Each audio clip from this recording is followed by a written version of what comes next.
Halo, balik lagi bersama channel aku Salsa Pujabila. Di video sebelumnya yang udah aku upload, kita bahas seputar putus cinta jangan buru-buru sembuh.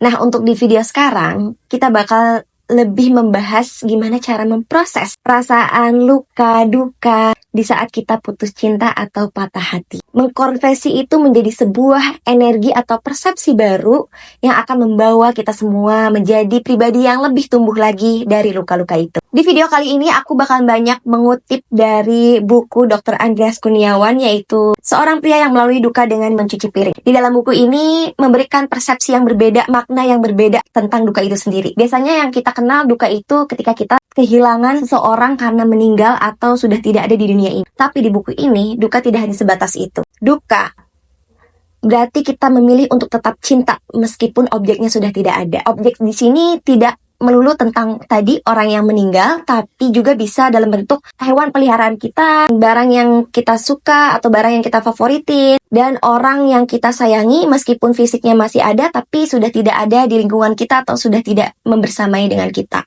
Yang tanda kutip pasangan kita. Ketika kita kehilangan objek yang kita cintai, otomatis itu akan membentuk sebuah luka di dalam diri kita. Ketika luka itu tidak kita kenali, kita seolah tidak peduli, enyah, ignore, dibiarkan aja, sama halnya kayak pekerjaan cuci piring di rumah. Kalau misalnya kita biarin, lama-lama akan busuk dan merusak penampilan ruangan itu sendiri. Jadi perlu kita sadari dulu, oh ternyata ada luka nih, ada pekerjaan yang harus kita selesaikan nih, yaitu cuci piring.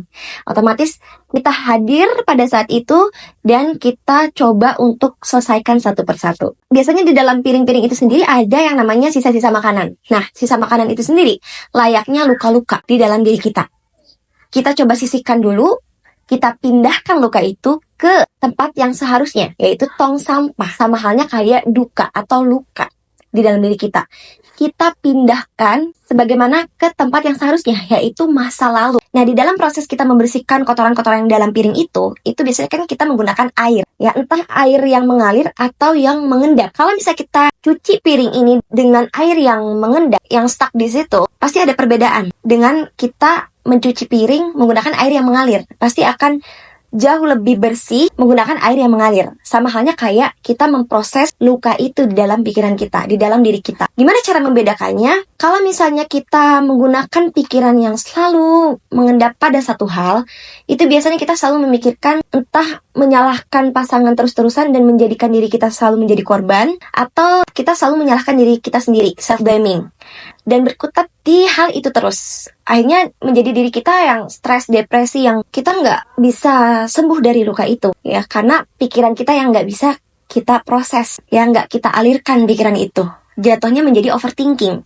Sedangkan kalau pikiran yang dialirkan, itu seperti kita memikirkan luka ini berawal dari kenapa luka ini ada, kenapa perasaan kita ini hadir. Berawal dari situ, berawal dari bertanya kenapa, mengapa ini semua terjadi. Setelah itu, oke, kita berawal dari denial dulu. Misalnya menyalahkan pasangan, terus menyalahkan diri sendiri, menjadi menyalahkan kondisi. Atau dari menyalahkan kondisi, kita menjadi mengerti, oh ternyata memang seperti ini, sudah seharusnya seperti ini. Berarti yang harus aku lakukan, apa yang harus aku ambil dari proses atau kejadian ini, biar aku nggak terus-terusan merasa sakit gitu.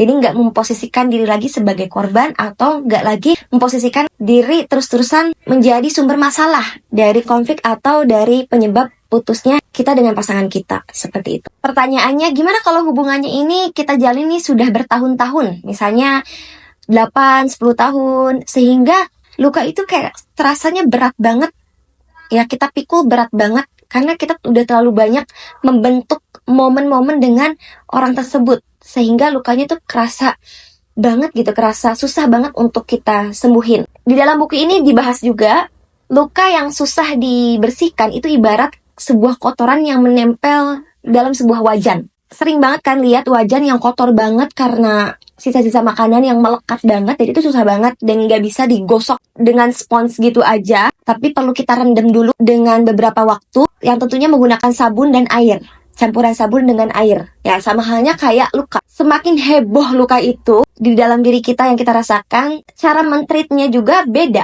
Nah, kalau bisa kita paksa kotoran itu cepat hilang dengan cara kita gosok keras-keras, ya, otomatis akan meninggalkan luka lagi malah. Ya, misalnya akan terkikis material wajan itu sendiri karena kita gosok. Itu sama halnya kayak luka. Yang ada kita akan membawa luka baru di dalam diri kita sendiri. Makanya yang harus kita lakukan berbeda. Treat yang harus kita lakukan itu berbeda dengan membersihkan luka biasa. Dengan cara apa? Ya kita kasih waktu misalnya berapa lama untuk memproses luka itu, ya. Kalau di dalam proses membersihkan wajan itu kan tadi sabun. Nah, sabun ini kita bisa analogikan kayak afirmasi atau kita butuh dukungan, saran, masukan dari orang-orang yang kita sayang, kayak misalnya teman, sahabat, orang tua, misalnya keluarga lainnya, bisa kita minta support dari situ.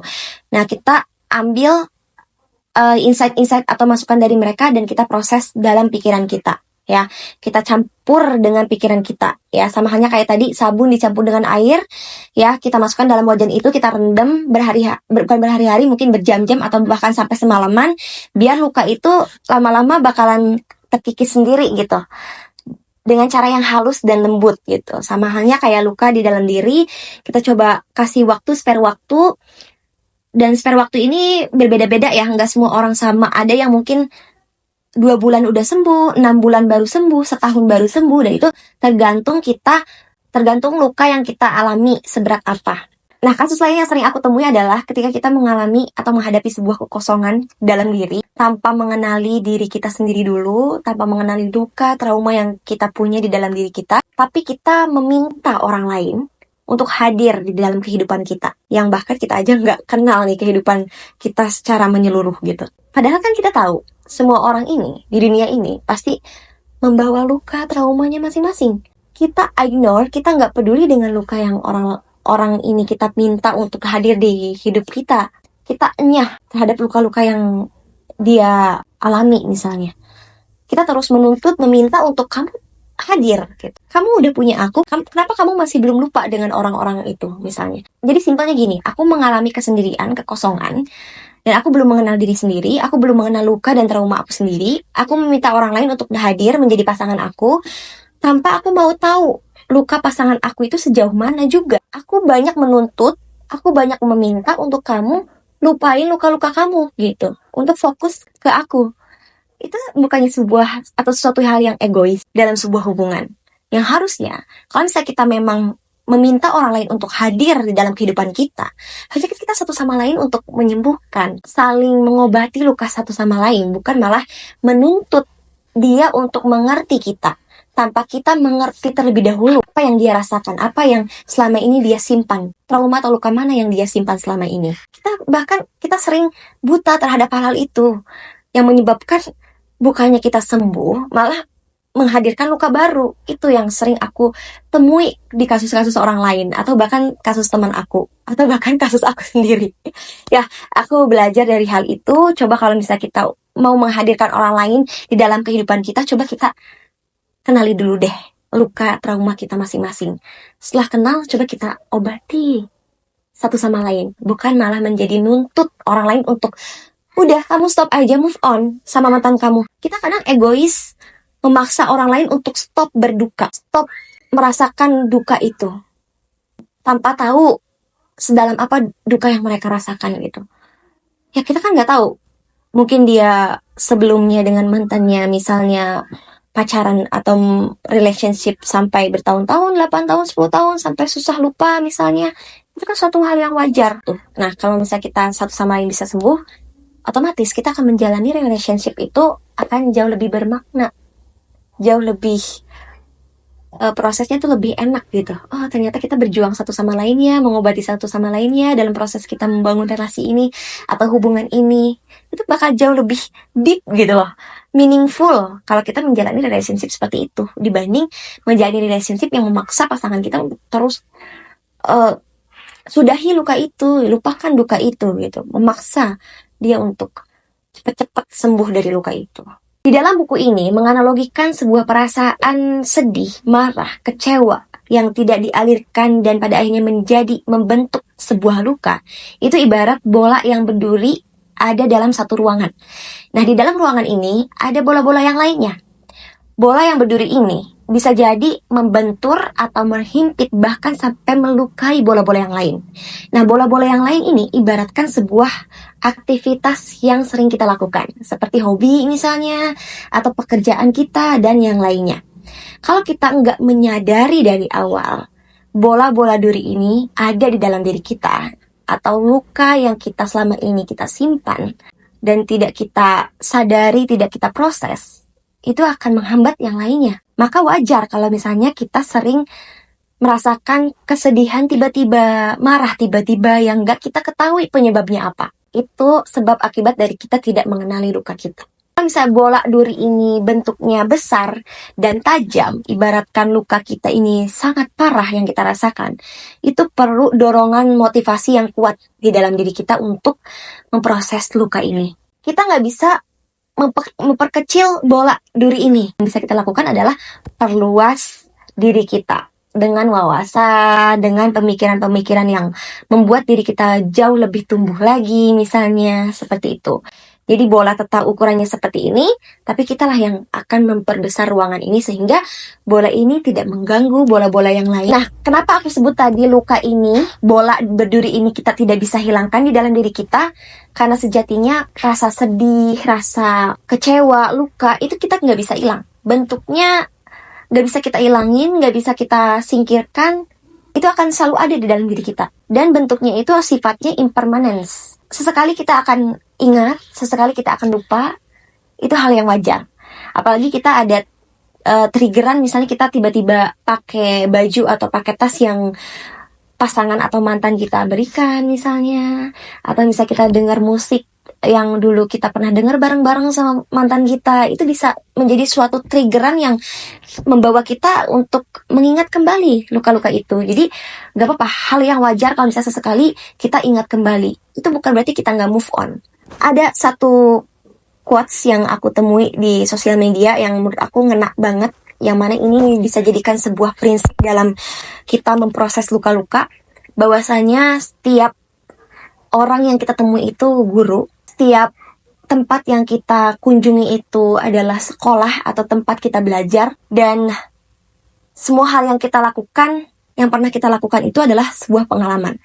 Coba kita tanamkan prinsip ini, kita akan dengan mudah memproses luka-luka itu menjadi sebuah hal atau menjadi sebuah persepsi baru, membentuk energi baru, dan kita bisa konversikan terhadap suatu hal yang jauh lebih positif ke dalam diri kita. Ada sebuah teori di Jepang yang namanya kintsugi, itu seperti pecahan piring atau mangkok, yang mana pecahan itu ibarat kita luka di dalam diri, dan luka-luka itu disatukan kembali menggunakan lapisan emas.